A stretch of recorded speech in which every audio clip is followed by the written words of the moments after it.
우리 사회는 누구나 자신의 권리를 주장하고 자신의 의견을 말할 권리가 있습니다. 그 누구도 개인의 자유를 억압하고 선택을 무시할 수 없습니다.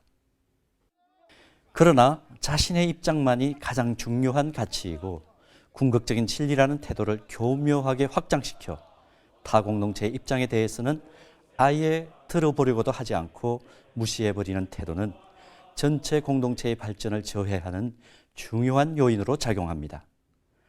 한국사회 갈등해소센터가 작년 12월에 발표한 2020년 한국인의 공공갈등 의식조사에 따르면 우리나라 국민의 절대 다수인 90%가 우리 사회의 갈등이 심각하다고 응답했습니다.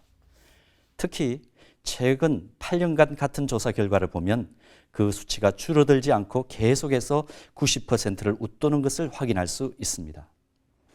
갈등으로 인해 우리나라가 전체적으로 지불하는 사회적 비용은 1년에 적게는 80조 원에서 많게는 246조 원에 달할 것이라는 언론 보도도 보았습니다.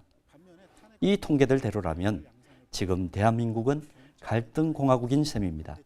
그리고 그 속에서 불필요한 에너지를 반복적으로 소모하고 있는 상황입니다. 얼마 전에 한국교회의 명망 있는 지도자 한 분으로부터 공동체가 함께 발전하기 위해서 꼭 필요한 3가지 요소가 있다는 것을 들었습니다.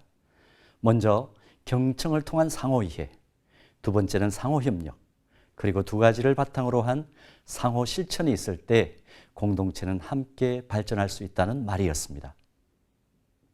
사실 이해, 협력, 실천은 공동선을 추구하는 현장이라면 어디에서나 적용되어야 할 중요한 요소입니다. 그러나 내 목소리가 커야 한 번이라도 더 나를 알아봐주고 좀 더 나의 입장이 강하게 관철되는 풍토 속에 자기 목소리를 높이기보다는 먼저 자세를 낮추어 상대방의 소리를 듣고 이해하며 협력하고 또 그것을 바탕으로 공동의 목적을 향해 한 마음으로 달려가는 자세를 취하는 것은 쉽고 녹록한 일은 분명히 아닙니다. 그러나 자신이 가진 관점과 입장만 옳다고 밀어붙이면서 상대방과 합리적 토론조차 하지 않는다면 그 결과는 언제나 공동체 전체의 공멸로 끝이 나게 되어 있습니다. 연약한 피조물인 사람들이 모인 곳에는 주님 오실 때까지 언제나 갈등과 싸움이 있을 수밖에 없습니다.